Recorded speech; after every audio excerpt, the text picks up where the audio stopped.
Bonjour tout le monde. Je vous présente maintenant les statistiques descriptives. C'est la première partie des statistiques. Pour commencer les statistiques, en fait, il vaut mieux avoir qu'est-ce qu'on va faire, comment on va commencer à voir la statistique. La première partie du tout, c'est comment on peut décrire des données. Donc, ce qu'on appelle les statistiques descriptives.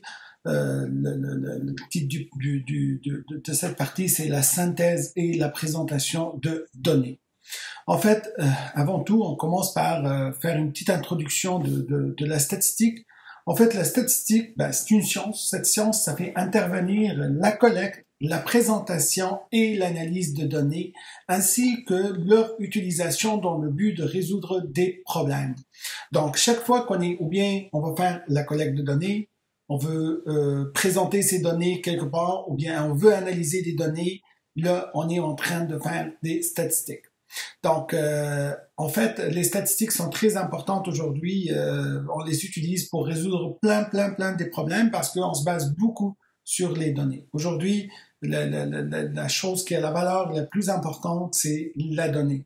La donnée devient de plus en plus importante. C'est les plus grandes compagnies qui détiennent les plus de données sont les compagnies qui sont les plus riches. Donc, écoutez, les compagnies les plus intéressantes ou parmi les plus intéressantes qu'on a aujourd'hui, c'est Google, Facebook, Amazon. Mais qu'est-ce qu'ils ont ces compagnies-là? C'est qu'ils ont du data. Donc, ils ont des données. Puis c'est les données qui fait une grande richesse sur lui, mais pour étudier des données, pour extraire des données ou autre, on a besoin des notions de statistique. En fait, d'une autre manière, la statistique, c'est une discipline scientifique dont le but est planifier et recueillir des données pertinentes. Donc, c'est tout ce qui est aujourd'hui, lorsqu'on parle des données des objets, Internet of Things, lorsqu'on parle de tout ça, il faut planifier comment recueillir les données, comment y avoir des systèmes qui sont connectés. Donc, tout ça, c'est des données, comment on les connecte. Et ça, c'est une partie très importante en statistique. Après ça, lorsque on a recueilli les données, il faut extraire l'information contenue dans cet ensemble de données. Donc là, oui, on a des données. Les données aujourd'hui, on parle beaucoup de big data, des données, des ensembles gigantesques de données. Le plus important, c'est d'extraire l'information qui est contenue dans cet ensemble-là. Donc, ça fait partie aussi des statistiques. Et surtout, le plus important, et ce qui nous intéresse le plus, mais on ne peut pas le faire sans les deux autres, c'est fournir une analyse et interprétation des données afin de pouvoir prendre des décisions. Donc, tous les systèmes de prise de décision, comment on va les utiliser en utilisant des données. Donc, c'est ça ce qu'on appelle aujourd'hui la science de données pour les prises de décision. Donc, c'est une partie intégrante des statistiques. En fait, pour faire des statistiques pures et dures, on a besoin des notions de probabilité, donc tout ce que nous avons vu précédemment, et bien sûr des notions de mathématiques. Donc, quelque chose aussi qui est très important pour faire ça aussi aujourd'hui, c'est des notions informatiques, donc l'utilisation de logiciels, tout ce qui est comment on utilise. Aujourd'hui, on utilise beaucoup R, on utilise Python, on utilise Julia, on utilise plein de logiciels, donc sont très importants pour pouvoir mieux analyser les données et mieux utiliser la statistique. Donc, pour faire des statistiques ou pour analyser la statistique, en fait, on a besoin de voir c'est quoi sa terminologie. Donc, on a quelques terminologies qui est très importante pour pouvoir faire de la statistique. Donc, le premier, c'est l'univers. Lorsqu'on fait la statistique, on parle ou on est en train de contrôler une production ou de contrôler le contrôle de la production ou contrôler une machine ou autre.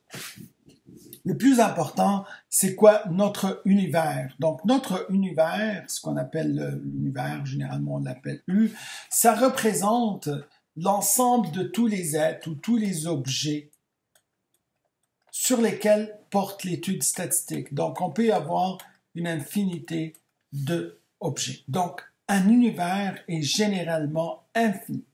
Si je prends en tant qu'exemple, c'est si on veut y avoir l'analyse de rondelles, on veut faire la statistique sur une certaine production de rondelles. Donc, dans ce contexte-là, qu'est-ce qu'on fait? On doit prendre toutes les rondelles produites. Donc là, c'est ça ce qui représente notre univers. Donc, pour étudier un univers, Donc, il nous faut une variable. La variable, c'est la caractéristique ou le critère suivant laquelle l'univers est étudié. Donc là, si je prends l'exemple, par exemple, des rondelles, on peut y avoir, par exemple, la masse. La masse, c'est une variable. Donc, si je prends x1, c'est là une première variable, ce qui représente ici la masse. Donc, excusez-moi, ça marche. Donc, ici, la masse des rondelles, ça, c'est une variable.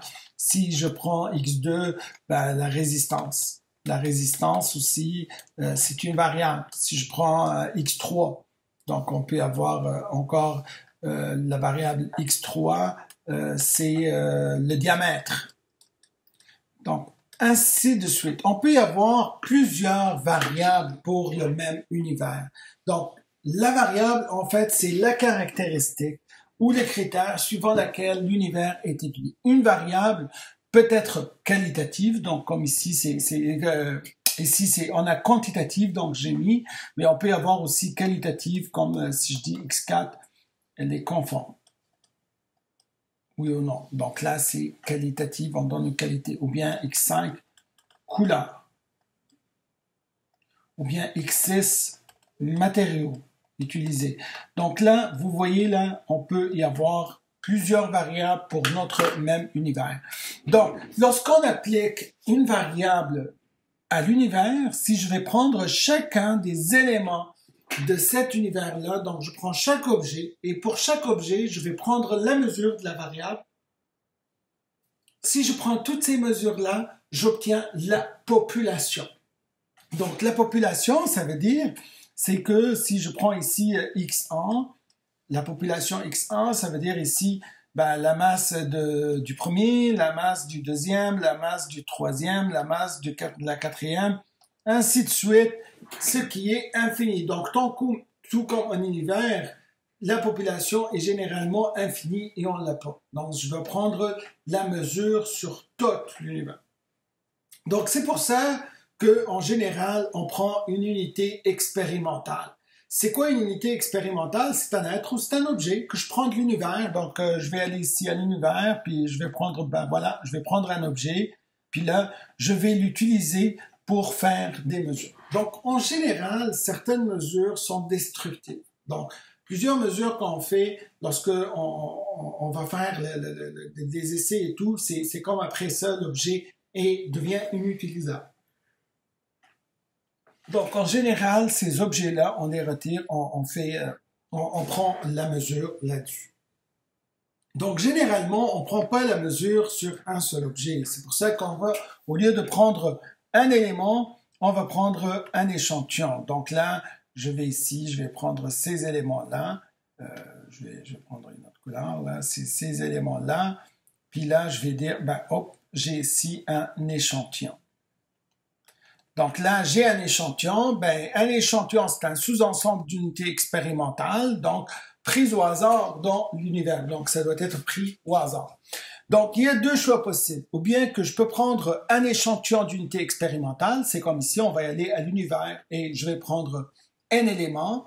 Ou bien, je vais avoir un échantillon de la population. Ça veut dire, je vais dire, ben, à certains techniciens ou autres, pouvez-vous prendre un objet, mesurer la variable, puis me donner un échantillon de la population, ce qui est sous forme d'un fichier Excel, un fichier texte, un fichier JSON, n'importe quel type de fichier de données qu'on me donne avec les données dedans. Donc, j'ai pas besoin de faire l'inspection, j'ai pas besoin de faire les mesures moi-même. Donc, lorsque on étudie la statistique, c'est sûr, on parle des paramètres. C'est quoi un paramètre? C'est une mesure caractérisant la variable dans la population entière. Donc, si par exemple, je prends une variable x, mu, donc là, je peux prendre mu, c'est un paramètre. Donc, mu est un paramètre. Donc, si je prends ici les paramètres, je peux prendre mu. Je peux prendre sigma carré, c'est un paramètre, parce que c'est une mesure qui caractérise toute la variable. Donc, la médiane x tilde, c'est un paramètre. Donc, la proportion d'un succès aussi, c'est un paramètre. Donc, c'est toute mesure qui caractérise la variable dans la population entière. Puis, j'ai une statistique. C'est quoi une statistique? Une statistique, c'est une mesure caractérisant la variable, mais dans un échantillon. Si, par exemple, je prends X bar, qui est la moyenne d'un échantillon, des mesures d'un échantillon. Donc, on va voir aussi d'autres statistiques au fur et à mesure dans le contexte de ce cours-là, de cette présentation. Mais ce qui est important en statistique, c'est que j'ai un paramètre, j'ai une statistique. C'est quoi la différence entre les deux? Ben, en fait, c'est quoi le point commun? Toutes les deux, ça représente une mesure qui caractérise la variable. Donc, le paramètre, c'est dans la population entière, c'est pour ça qu'il est généralement, donc les paramètres sont généralement inconnus. Pour pouvoir obtenir les paramètres, il faut mesurer toute la population, ce qui en général n'est pas possible, c'est pas faisable.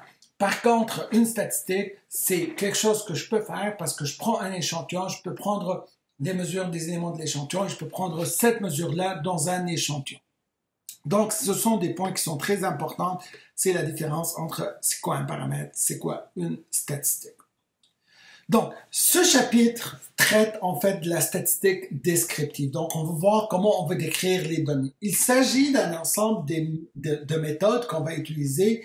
Ces méthodes-là vont nous permettre de faire une synthèse statistique de données. En fait, en général, les données, on les a dans des fichiers texte, dans des fichiers de données qui sont énormes en général. Donc, écoutez, lorsqu'on a un fichier Excel d'une façon très simple, il y a plusieurs variables, quelques centaines de variables, donc quelques centaines de colonnes. Je dis juste quelques centaines, ça pourrait être quelques millions dans certains contextes. Puis, supposons que on a beaucoup de données, on a quelques milliards de lignes de données.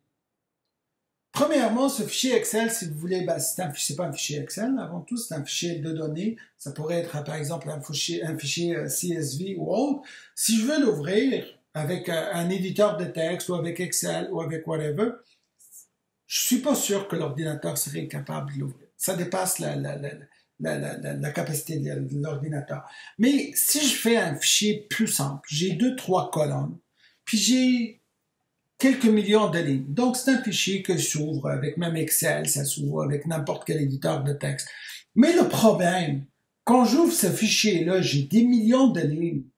Est-ce que je peux extraire quelque chose qui est important? Non, ça va donner juste des chiffres. Donc, avant tout, je dois y avoir comment décrire ces données-là. Donc, c'est pour ça qu'on parle de la statistique descriptive. Donc là, on veut y avoir un visuel, on veut y avoir des mesures qui vont me donner un résumé ou l'information importante, ce qu'on parle, la synthèse statistique de ces données-là. Donc, pour ça, on utilise un ensemble de méthodes. Certaines, c'est des représentations graphiques, donc pour avoir un vrai visuel, pour voir le comportement, pour voir plusieurs choses. Et aussi, on peut faire le calcul de certaines caractéristiques numériques dans les statistiques. Donc, la statistique, en fait, comme on a dit, la mesure qui caractérise la variable dans un échantillon.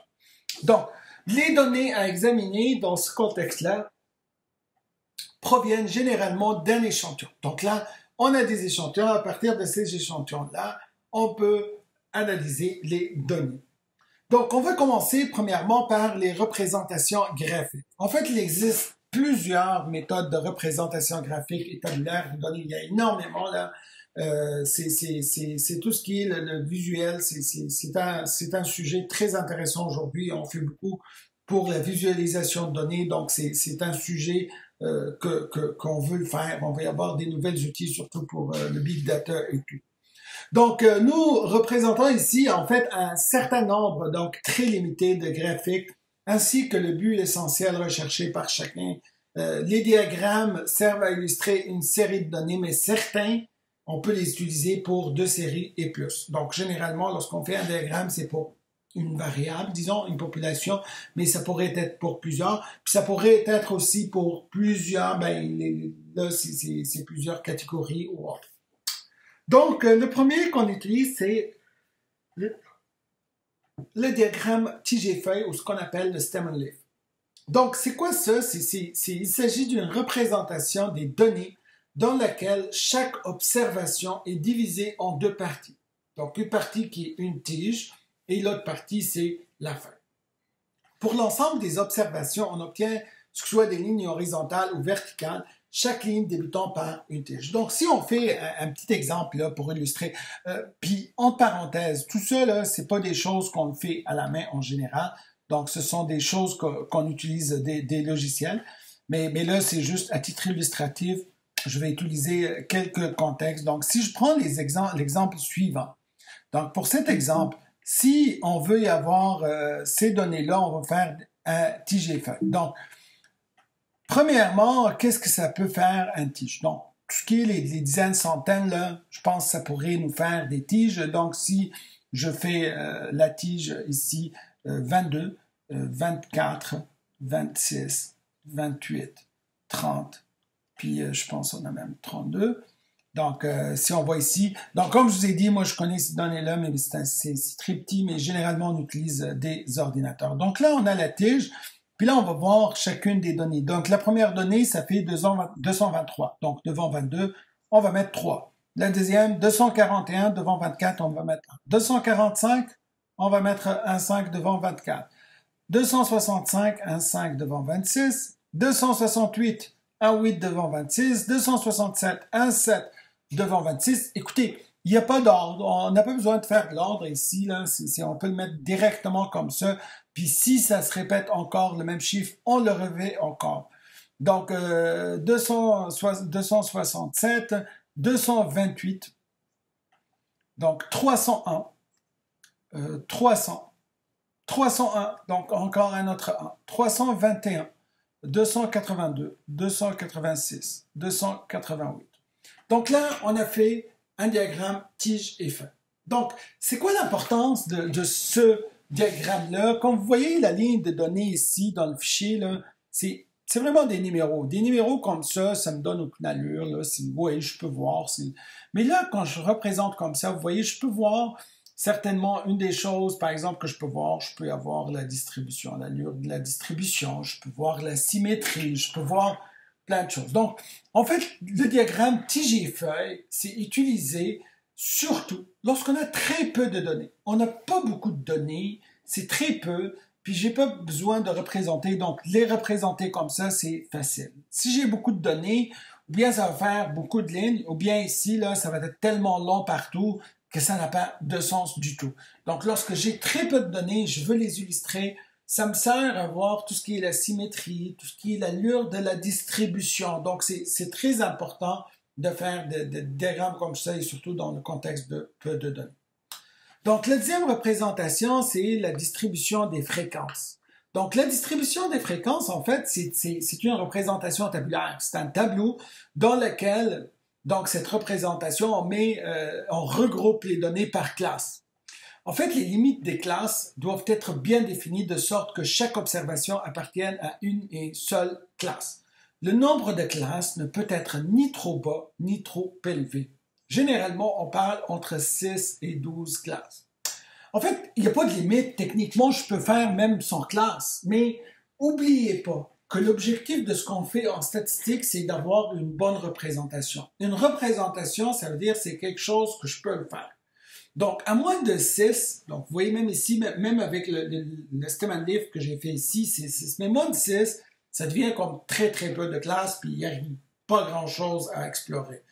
Plus que 12, en fait, si je retourne à la représentation, généralement, si je fais quelque chose, je peux le mettre, par exemple, dans un transparent, dans une planche que je peux faire une présentation avec. Plus que 12 lignes, ça rentre même pas dans une planche de présentation. Ben, ça peut rentrer, mais je vais faire du tiny, là, je vais faire du caractère très petit, puis c'est pas ça l'objectif. L'objectif, c'est que ça soit clair. Donc, généralement, on parle entre 6 et 12. À plus que 12, là, un petit peu plus, ça peut y aller, mais si j'ai 50 ou 60 classes, là, ça revient à la même chose, là. C'est comme j'ai le fichier Excel, puis je peux pas l'explorer tant que ça. Mais en fait, si, par exemple, on fait un petit exemple, on dispose des données suivantes sur l'indice d'octane de 80 spécimens de carburant. Donc, vous voyez ici, on a 80 observations, on va voir des données, c'est vraiment, c'est des chiffres, là, c'est des chiffres, puis est-ce qu'on peut extraire quelque chose? Je sais pas, là, on va faire des choses à la main, est-ce que c'est visuel? Non. Donc, si on fait une représentation en fait, de fréquences, distribution de fréquences. Donc là, si on utilise un logiciel, c'est automatique. C'est le logiciel qui fait ça. R, généralement, on peut utiliser directement R, on peut utiliser même Excel, même. C'est toutes MATLAB fait ça aussi, là.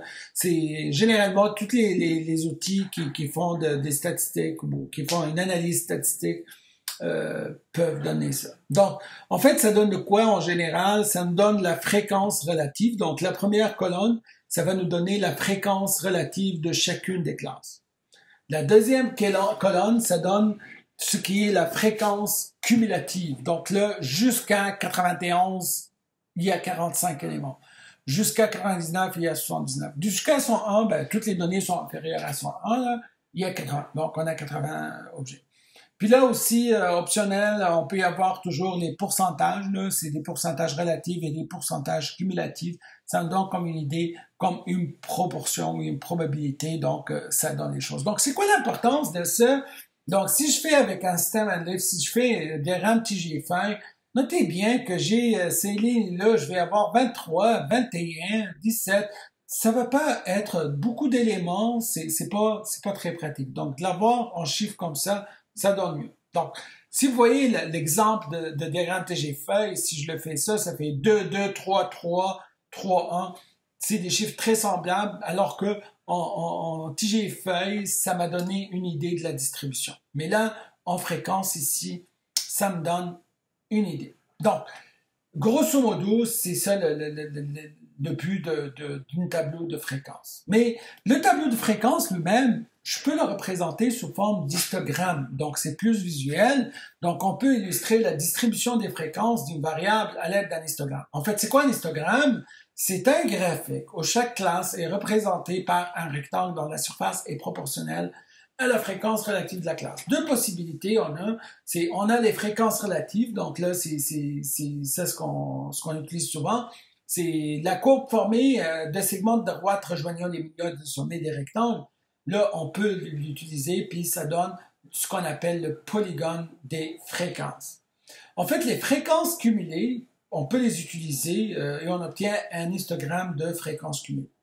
Donc là, si je vois ici, là, ça me donne les fréquences relatives. Donc, c'est ça l'histogramme qu'on utilise souvent. Ça, c'est ce qu'on appelle aussi l'ogive cumulative. Ça nous donne comme la fonction de répartition. Mais ce qui est important avec l'histogramme, c'est que je peux faire avec même des centaines et des milliers de classes. C'est juste la largeur de la classe va être très mince, mais je peux y avoir plusieurs et plusieurs. Donc, même si ça ne fit pas avec le tableau de fréquence, je peux faire des histogrammes. Donc, un histogramme, c'est toujours très pratique à utiliser. L'autre représentation, c'est le diagramme à points. Le diagramme à points est très utilisé, surtout dans un contexte de big data. Donc là, ce qu'on fait, c'est chaque observation est représentée par un point et chaque fois qu'on ajoute des points. Ça, c'est des affaires, par exemple, c'est très pratique généralement lorsqu'on a des données en fait en temps réel ou autre et on a beaucoup de données. C'est pas chaque fois je vais refaire les classes, je vais refaire le calcul de classe, c'est pas pratique. Donc, au lieu de refaire ça, c'est chaque fois j'ajoute des points. Puis, ça devient comme un tas de sable. Donc, plus j'ai de sable, si j'ai plein de graines, ça va faire un tas de sable. Si j'ai peu de données, ben, ça dit rien. Je ne vois même pas les petites graines de sable. Donc là, c'est juste un petit peu d'exemple illustratif. Mais comme vous voyez, s'il y a peu de données, ça donne rien. Mais si j'ai plein de données, c'est très pratique. Premièrement, c'est chaque fois que j'ai de nouvelles observations, on peut les ajouter au fur et à mesure. Et en plus, là, j'ai pas besoin de faire une classe, là. C'est tellement j'ai de données que je peux juste mettre les points, les mettre l'un au-dessus de l'autre. Ça va se tasser comme un tas de sable. Donc, c'est très important d'utiliser, surtout dans un contexte de beaucoup de données. Donc, on a aussi le diagramme de Pareto. En fait, le diagramme de Pareto, c'est très important. En fait, il y a beaucoup on utilise les Pareto dans plusieurs thèmes. Donc, c'est une sélection très importante qu'on utilise aujourd'hui pour beaucoup de prises de décision, dans beaucoup de problèmes, en fait, de prise de décision. En fait, c'est quoi le diagramme de Pareto? C'est M. Pareto, en fait, qui a établi ça. Puis, ce diagramme-là, ça donne dans l'ordre décroissant. les principales causes à un problème qui est généralement lié à la qualité d'une production ou d'un service. Donc là, si par exemple je veux corriger la qualité, je veux améliorer la qualité d'une production, la qualité d'un service, qu'est-ce que je fais? La première chose, il faut savoir qu'est-ce qui cause le problème. Donc, si je peux savoir les causes d'un problème, donc ça, c'est un problème c'est le point le plus important. Je trouve les causes, puis là, les principales causes, donc je les mets dans l'ordre décroissant. Donc, ça veut dire, je prends la cause la plus importante, ce qui me cause le plus de dégâts, je commence avec. Donc, c'est ça ce qui est naturel en ingénierie. Donc, je commence pas avec des petits problèmes, je commence toujours avec les causes les plus importantes. Je résous ces causes-là, après, je vais aller une à la fois. En fait, le but de ce diagramme, c'est de déterminer les quelques causes qui produisent la majorité des effets observés. En fait, ce qu'on appelle généralement dans le jargon, c'est les low-hanging fruits. Donc, c'est tout ce qui est les fruits là, les plus bas. Je récolte les plus bas. En fait, ce qu'on veut en ingénierie, surtout lorsqu'on veut faire des améliorations, c'est que on veut vraiment faire des tout petits changements pour avoir un grand effet. Donc, qu'est-ce que je peux faire? Quelque chose qui n'a pas beaucoup de changements, quelque chose qui ne va pas affecter tout le déroulement d'une entreprise ou autre, tout le roulement d'une entreprise, et je vais avoir un effet extraordinaire. Donc là, c'est pour ça que Pareto, ce qu'on fait, c'est qu'on va prendre les principales et on va les analyser une à une. Donc, en fait, M. Pareto, ce qu'il a établi, il a dit que 20% des causes les plus importantes sont responsables de 80% des effets observés. Ça veut dire, si je peux retracer les 20% des causes les plus importantes, je vais avoir une amélioration de 80%. Et là, vous voyez, c'est qu'avec le moins d'efforts possible, je vais avoir le maximum d'effets. Donc, avec le peu de changements, et là, je ne parle pas d'efforts parce qu'on ne peut pas faire d'efforts, mais en général, c'est le changement, c'est pas facile. Faire des changements, c'est toujours difficile. Donc, on change petit à petit. Donc, et surtout au début, dès qu'on change, on touche à quelque chose au début, si on le fait de la bonne façon, et j'utilise l'effet Pareto, et je touche les 20% meilleurs, je vais avoir 80% d'amélioration. Les 30% suivants ont 15% d'effet. Donc là, vous voyez, là, si je vais toucher les 50%, je vais avoir un 15% de plus, mais je vais atteindre un 95%. Les 50% restants n'ont que 5% des effets. Donc, généralement, il y a un 50% des effets ou des causes qu'on ne touche pas. Parce qu'on sait qu'il n'y a pas tant que ça d'effets. Donc, c'est beaucoup de dépenses pour peu de retour. Donc, ce qu'on fait dans le contexte d'un retour sur investissement, le ROI, ce qu'on utilise généralement, on utilise le terme Return on Investment, c'est le retour sur investissement, c'est le plus important à faire avec Pareto. Et ça, c'est un domaine d'ingénierie très, très intéressant, et parce qu'en ingénierie, on veut avoir l'effet le plus rapide possible. Donc, vous voyez ici, là, j'ai dit les A, B, C, ben, certainement, c'est pas à échelle, là. Les A, c'est 20%, 30%, 50%. Donc, ici, je touche un petit peu, j'ai 80% d'effet. Ici, j'ajoute un petit peu plus, donc ça, c'est 20, ça, c'est 30. Mais je vais avoir encore un petit peu d'effet. Mais là, les 50% restants, là, l'effet est quasiment non visible. C'est comme lorsqu'on configure un ordinateur. À un certain moment, il y a certaines choses, quand on l'ajoute, ça ne change pas beaucoup de choses.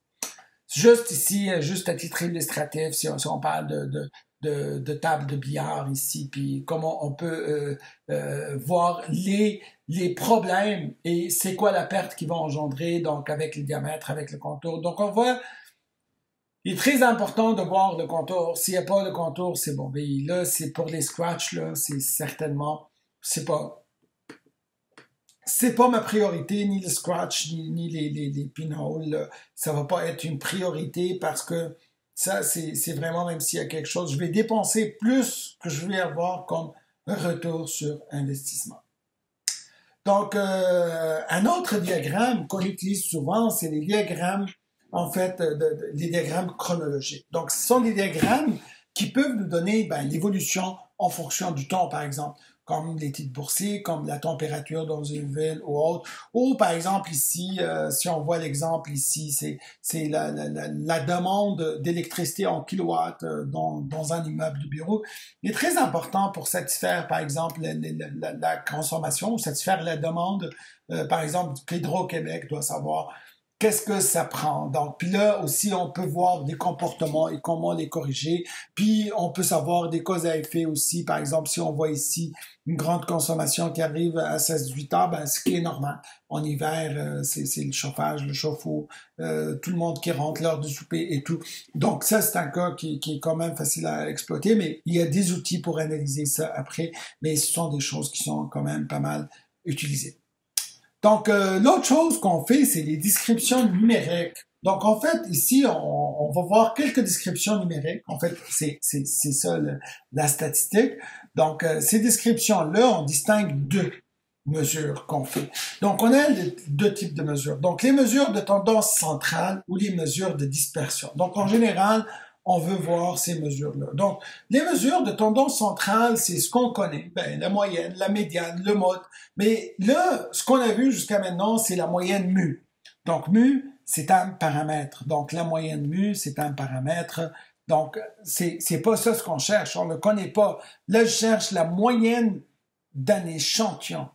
Donc, en fait, ce qu'on fait, la moyenne de l'échantillon est définie par x bar. C'est égal à x1 plus x2 plus xn sur n. C'est la somme des xi sur n. La médiane de l'échantillon, qu'on note x-tilde, c'est la valeur telle que 50% des observations lui sont inférieures et 50% lui sont supérieures. Donc, je vous dis, en général, c'est des affaires qu'on utilise dans le logiciel pour le faire. À moins qu'on ait quelques petites données, là, on peut le faire à la main, mais c'est pas très long. Donc, le mode MO d'un échantillon, ça représente la valeur la plus fréquente parmi les données de l'échantillon. Donc, comme je vous ai dit, là, ça, c'est vraiment, on peut utiliser R, ça nous donne tout ça en un clin d'œil, même si on a un très grand nombre de données. Juste à titre illustratif, si on a cet exemple-là, puis on veut calculer la moyenne, par exemple.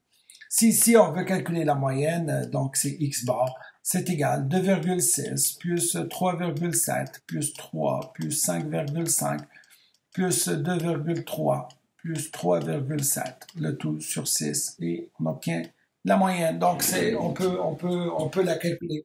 Mais comme je vous ai dit là, c'est pas l'objectif. Donc, l'objectif, c'est vraiment d'utiliser un logiciel, hein, c'est pour faire des choses plus sophistiquées et plus intéressantes. La médiane, en général, comment on le fait? On ordonne en ordre croissant. Donc, on a 2,3, 2,6, 3, 3,7, 3,7, 5,5. Donc là, on a les données. Ben, si je vois au milieu, là, c'est ma médiane, ça va se trouver ici. Donc, c'est entre 3 et 3,7. Ben, je peux dire c'est 3,35. Mais comme je vous ai dit, c'est les logiciels qui le donnent. Donc, c'est une valeur entre 3 et 3,7. Ça répartit l'échantillon en deux. Ben, c'est quoi le mode? Ben, le mode, c'est vraiment 3,7. Donc, ça représente le mode parce que c'est la valeur la plus fréquente, c'est représenté deux fois. Donc, les autres mesures, c'est les mesures de dispersion. En fait, les principales mesures de dispersion ou de variabilité sont l'étendue, l'écart interquartile, la variance, l'écart type, le coefficient de variation. En fait, si ici on utilise un échantillon de taille 1, x1, x2, xn, un échantillon d'une observation d'une population, c'est une variable quantitative. C'est quoi l'étendue? Ben, l'étendue, qu'on le note par R, ça donne la différence entre la valeur maximale et la valeur minimale. Donc, si je prends cet exemple-là, si je prends l'exemple ici, donc R, ça va être, c'est quoi la valeur maximale? Ben, c'est 5,5. C'est quoi la valeur minimale? C'est 2,3. Moins de 2,3, donc j'ai ici 3,2. C'est l'étendue totale. Donc, l'écart interquartile, lorsque je prends mes données et je les divise en 4. Donc là, ben, je vais prendre un cas simple, là, 1, 2, 2, 3, 3, 4, 4. Donc là, si je divise mes données en 4, là, c'est, hop, j'ai deux valeurs dans chacune. Donc, j'ai ici ma médiane. Ben, ce qu'on appelle le premier quartile et le troisième quartile. Donc, ça veut dire j'ai 50% des données qui sont au centre. Donc, le premier quartile, ce qu'on représente, c'est le 25e centile. Donc, Q1 et Q3 devraient être donnés par un logiciel. Donc, on utilise le logiciel pour donner, mais là, ici, on peut le faire facilement. Mais ça fait quoi? Ça mesure, donc si je vois ici, ça va me donner R, l'étendue totale. Donc, l'écart interquartile, c'est la différence entre Q1 et Q3. Donc, Q3 moins Q1. Donc, ça me donne les 50, c'est quoi c'est quoi la longueur de la région qui a le 50% des données au centre de la distribution. Donc ça représente l'interquartile. La variance, on connaît le paramètre. Donc le paramètre, donc sigma carré, on sait, c'est un paramètre. Donc c'est la mesure qui caractérise la variable dans toute la population. Donc là, généralement, on ne l'a pas. Là. On peut l'avoir dans le contexte où on a la vraie distribution. Donc ça, c'est un paramètre. Oups, je ne sais même pas pourquoi ça bug. Donc là, S carré, c'est la statistique. Donc ça, c'est la statistique. Donc, c'est S carré, ça représente la mesure de la variance dans l'échantillon. Comment on le détermine? Ben, c'est très important de trouver SXX, qui est la somme des XI moins X bar au carré. Donc, c'est la différence de chacun des points par rapport à la moyenne. Donc, c'est ça, SXX, ce qu'on appelle, c'est la somme des carrés SXX. Cette somme de carrés, on peut la représenter, on peut le montrer facilement si on fait un petit développement. On trouve ou bien celle-là ou bien celle-là. Les deux sont valides. Donc, on peut utiliser l'une ou l'autre.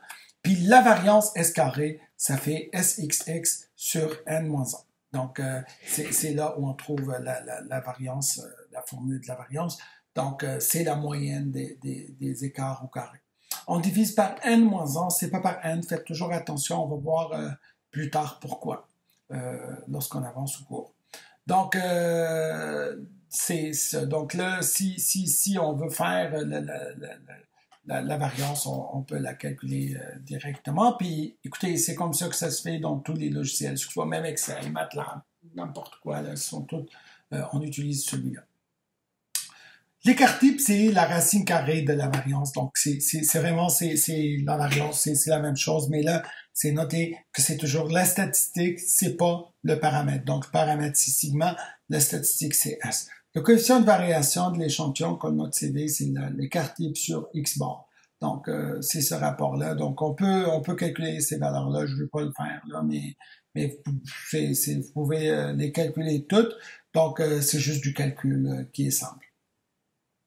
Donc, quelques utilisations et interprétations de l'écart type. Donc, l'écart type, c'est quelque chose qu'on utilise souvent. On voit souvent lorsqu'on donne des observations, on dit c'est quoi la moyenne? C'est quoi l'écart type? Ben, la moyenne, on sait pourquoi, pour se situer dans c'est quoi le centre de masse ou le centre de gravité.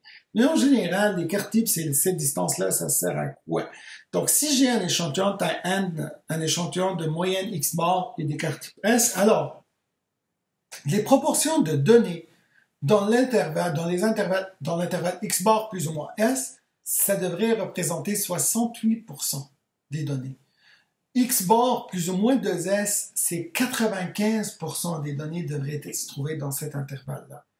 X bar plus ou moins 3S, on doit trouver 99,7% des données qui sont dans l'intervalle X bar plus ou moins 3S. Ben, ça, c'est en cas de normalité ou presque. Donc, si les données sont sous forme de cloche, c'est assez symétrique, avec une bonne densité au milieu, on se trouve avec ça. Si les données ont un format bizarre, c'est sûr, on ne peut pas se fier pour avoir ça. En fait, pour chaque valeur, pour chaque observation XI, on peut utiliser les valeurs standardisées. Donc, si toujours on utilise des valeurs standardisées, en fait, on blanchit toujours les signaux, donc on soustrait toujours les moyennes. Pour toutes les données, en général, c'est très important qu'on soustrait la moyenne et on divise par l'écart type. C'est une forme de standardisation qu'on utilise tout le temps. C'est ce qu'on appelle, ça nous donne le code Z parce que on obtient des variables, en fait, c'est de moyenne nulle et de variance 1. Donc, c'est toujours très important. En fait, si le ZI est inférieur à -3 ou ZI est supérieur à 3, ça veut dire on est dans un contexte de 0,3% des cas. On dit que XI est une valeur exceptionnelle. Donc, normalement, c'est une forme pour voir, normalement, toutes nos valeurs devraient se trouver des valeurs standardisées entre -3 et 3. Donc, les centiles ou quantiles ou percentiles, ben, c'est la même chose. Là. En fait, ça nous donne les proportions qui sont inférieures ou égales. Si je dis le 20e centile, ou le centile 0,2, ben, c'est le 20e quantile. Le 20e quantile, ça veut dire 20% sont inférieurs et 80% sont supérieurs. Donc là, c'est la proportion de XI inférieur ou égal à XP, c'est inférieur ou égal à 100 fois P%, et la proportion qu'elle est supérieure, inférieure ou égale à 100 fois 1 moins P%. Donc, toujours avec un ordinateur, on trouve ça. C'est pas quelque chose. Il y a des méthodes pour calculer ça à la main. C'est pas un standard. Ça, par exemple, je vous montre une, là. Vous pouvez la voir, mais c'est pas un standard. C'est pas la même chose qui s'est utilisée dans tous les logiciels. Moi, je préférerais toujours qu'on utilise un logiciel pour faire ça, à moins qu'on ait la distribution. Lorsque j'ai la fonction de densité ou la fonction de masse, je peux la calculer théoriquement. Mais lorsque je l'ai pas, lorsque je parle des données, là, on utilise le logiciel. C'est comme ça qu'on le fait. Donc, deux autres mesures qui sont très importantes, ce sont le coefficient de symétrie et le coefficient d'aplatissement. En fait, c'est généralement le coefficient de symétrie, on l'appelle, on utilise toujours le terme en anglais. Donc, ici, on utilise skewness. C'est le terme qu'on utilise souvent. Donc, on n'utilise jamais asymétrie, c'est skewness pour tous les logiciels et tout. Donc, ça nous donne est-ce que ma variable est symétrique ou pas, ou presque. Donc, il n'y a pas 0. Donc, si c'est parfaitement symétrique, ça donne 0. Sinon, c'est positif pour droite, négatif pour gauche, ainsi de suite. Donc, on peut voir ça pour voir l'allure de la courbe sans faire une représentation. On peut le mesurer. Puis ça, c'est vraiment, c'est le rapport du moment d'ordre 3 sur l'écart type au cube. Donc, puis l'autre, c'est le coefficient d'aplatissement. Donc, ce qu'on appelle le kurtosis, donc aplatissement. C'est en anglais, ou le terme technique qu'on utilise souvent, c'est kurtosis. Donc, le kurtosis, c'est le rapport du moment d'ordre 4 par rapport à la moyenne, en fait, sur l'écart type à la 4. Donc, c'est ce qu'on appelle le kurtosis. En général, on fait le -3. En fait, c'est pour le comparer au kurtosis, au coefficient d'aplatissement de la loi normale. En fait, la loi normale, c'est que son moment d'ordre 4, c'est égal à 3 fois la variance au carré. Et ça, c'est une caractéristique des variables aléatoires quotientes. Donc là, on prend ça toujours en référence. C'est pour ça que la majorité, ça on fait le -3. Ben ça, c'est un terme de standardisation là pour. C'est un terme que chacun des logiciels utilise. C'est pas le même pour chacun des logiciels. Donc il y a des logiciels qui utilisent ça. Il y a des notations un petit peu différentes, mais là, c'est une formule. Généralement, moi personnellement, j'ai jamais utilisé des formules, c'est on utilise un logiciel, puis kurtosis, c'est ça ce qu'on fait. Ça fait partie des moments qu'on utilise, puis on peut voir, c'est l'allure de l'aplatissement de la courbe par rapport à une loi normale. D'autres méthodes d'analyse, donc là, ici, c'est une méthode graphique, mais qui est en lien avec tout ce qui est numérique, parce que, en fait, c'est un graphique qui est représenté généralement par Q1, Q2 et Q3. En fait, c'est ce qu'on appelle le diagramme de Tukey. C'est John W. Tukey, en fait, c'est ce qu'on appelle le père de sciences de données, le père du data science. C'est John W. Tukey, c'est le premier, il a dit, ben, arrêtez de faire des calculs et tout, mais essayez de voir ça a l'air de quoi. Essayez de représenter des choses pour pouvoir les analyser. En fait, c'est un statisticien qui a fait énormément. Puis il était un grand chercheur. Là. On a fêté son centenaire en 2015, et en 1915, ça a été un grand événement, le centenaire de Tukey. Bref, tout ce qu'il a dit, si on prend, ben, en anglais, on appelle ça le box plot. Mais on utilise, il y a deux formes de box plot. Donc, celui de Tukey avec les quartiles ou bien celui avec la moyenne et les quartiles. Mais là, celui-là, c'est quoi? C'est comme, on fait un rectangle, puis là, ici, on a Q1, c'est Q2, en fait, ce qui est la médiane. On peut le dire, des fois, c'est le deuxième quartile, parce que quartile, c'est les quarts. Donc, Q1 et Q3, là, on fait comme la boîte. Puis, à l'intérieur, on met c'est quoi la valeur de la médiane. C'est pas toujours au centre. Si c'est au centre, ça veut dire que les données, les 50% donnés au centre sont symétriques. Donc, voilà, c'est une des choses qui donne ce diagramme-là, c'est la symétrie à l'intérieur de la boîte. Puis là, à l'extérieur, on fait des segments de droite. Donc, pour certaines raisons, on appelle le diagramme à moustache à cause de ça. Donc, pour ça, on identifie quelques valeurs de plus. Donc, les I1 et I2, qui sont ici, sont donnés par I1, c'est Q1 plus 1,5 UQR. Donc, techniquement, la valeur ici, la distance ici, entre I1 et Q1, ça fait 1,5 la distance entre Q1 et Q3. Puis, pareillement ici. Donc là, on dit, ben, les données aux extrémités sont plus dispersé, mais ça ne devrait pas être dispersé plus que 150% ou 300% pour les E1 et E2. En fait, ces valeurs-là, ces limites-là sont très intéressantes. Donc là, la moustache, ça donne la dernière valeur à l'intérieur de I1, I2. Les valeurs entre I1 et E1 ou bien I2 et E2 sont représentées par des cercles. Et on dit ces points-là sont des points suspects. Donc, ce ne sont pas des points bizarres, mais c'est un petit peu suspect, ce qu'on dit. Donc, les données plus petites que E1 ou plus grandes que E2, on les représente généralement par des étoiles, et ça, par tous les logiciels, c'est comme un standard qu'on utilise.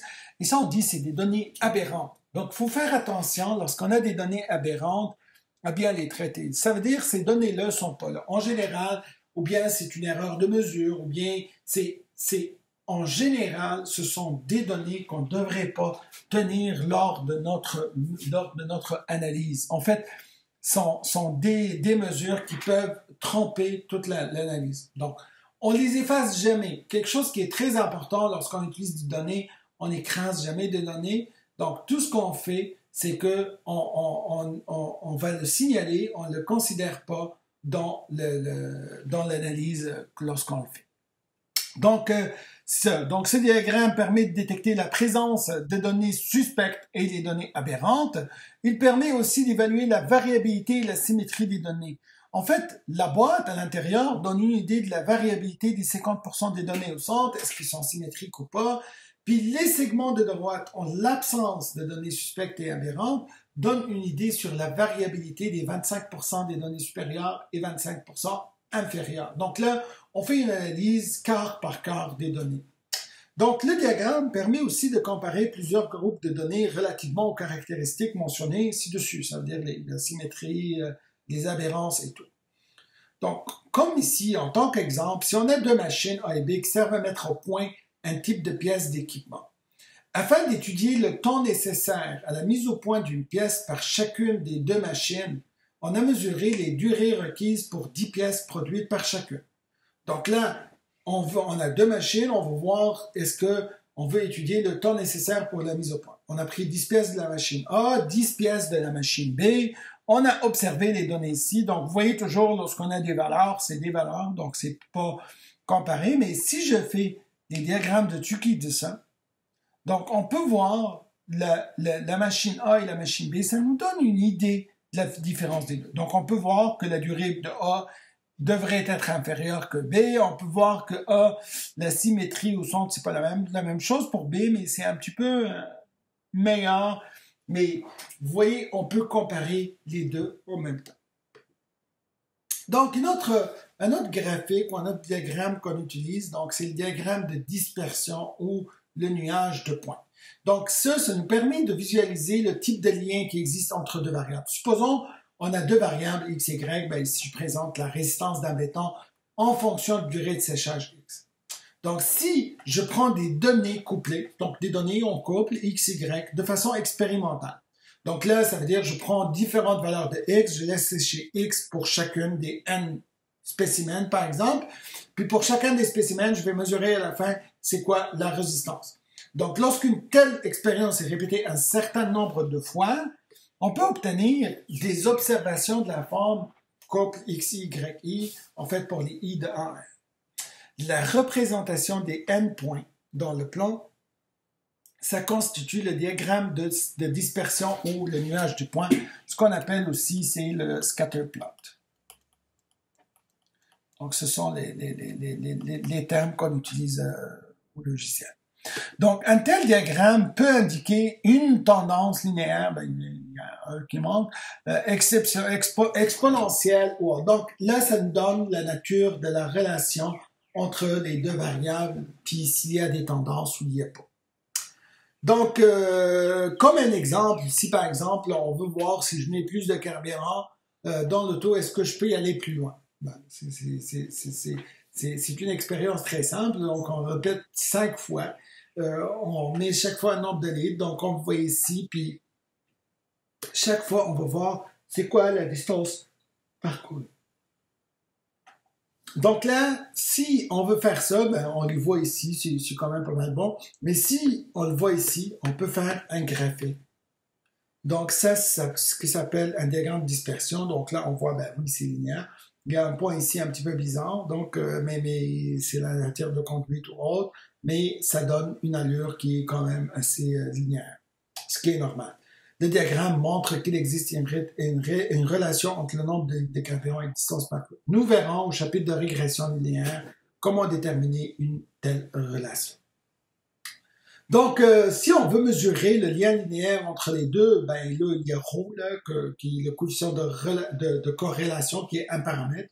C'est le coefficient de corrélation entre deux variables. Si on a les deux variables, on a la population ou on a la distribution de la variable. Mais lorsqu'on n'a pas la distribution des variables et tout, donc on peut utiliser la statistique R. Donc, c'est la mesure à partir d'un échantillon. Donc, cette mesure, ça nous permet, cet indice, ça nous permet de mesurer le degré d'association linéaire entre deux variables. Donc, le nuage de points donne un aperçu du lien. Donc, comme on a vu en haut, là, on voit le nuage de points, ça nous donne un aperçu. Tandis que le coefficient, ça nous donne une quantité. Ça va quantifier ce lien-là. En fait, pour une observation sur deux variables de la forme xi, yi, on définit le coefficient de corrélation par la formule suivante. Donc, c'est sxy sur la racine carrée de sxx fois syy. Bien sûr, sxx, on vient de le donner tantôt, c'est pour le s carré, c'est la somme des xi moins x bar au carré. Syy, c'est la somme des y moins y bar au carré. Sxy, ce qu'on appelle le produit croisé.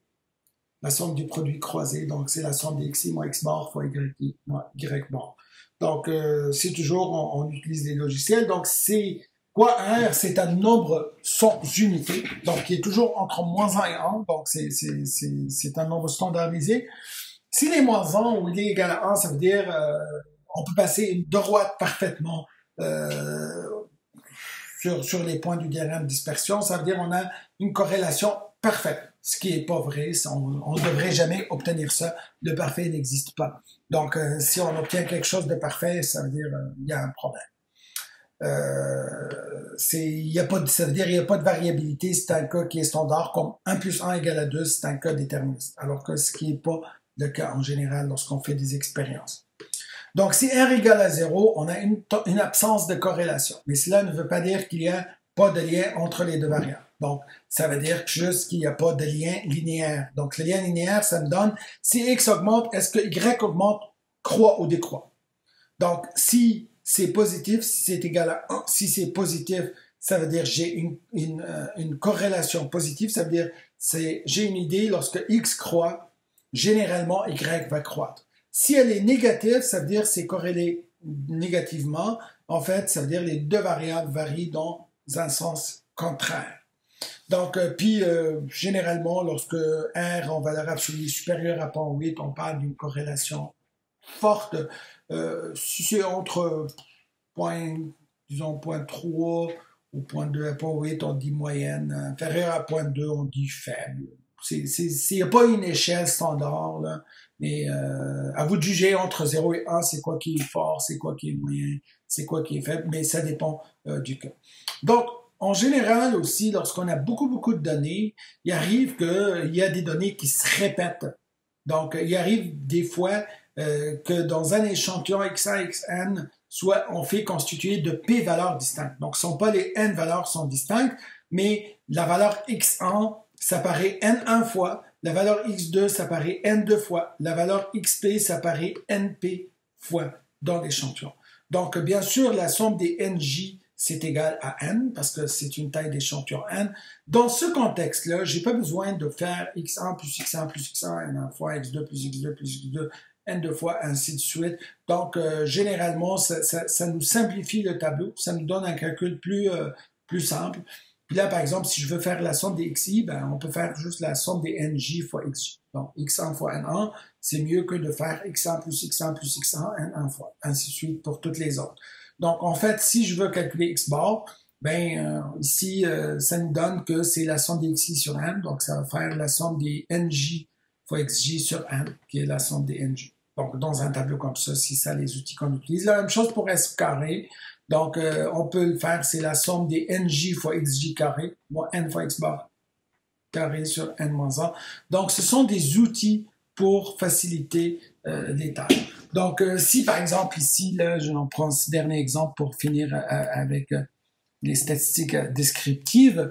Donc, si on veut déterminer ici x bar, ben ça fait 2 fois 60 plus 8 fois 61 plus 15 fois 62 plus 14 fois 63 plus 6 fois 64 plus 4 fois 65 fait plus 1 fois 66, le tout sur n qui est 2 plus 8 plus 15 plus 14, plus 6, plus 4, plus 1. Vous voyez, c'est comme ça qu'on le calcule. C'est mieux que faire 60 plus 60, plus 61 plus 61 8 fois, plus 62 plus 62 15 fois. Vous voyez, ça nous facilite la vie, surtout lorsque ça devient très grand. C'est très pratique.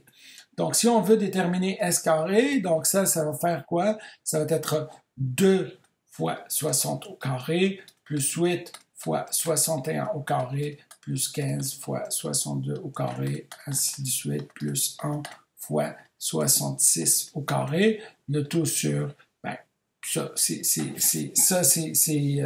moins, en fait, excusez-moi, moins n qui est 50 fois x bar au carré, le tout sur n-1 qui est 49.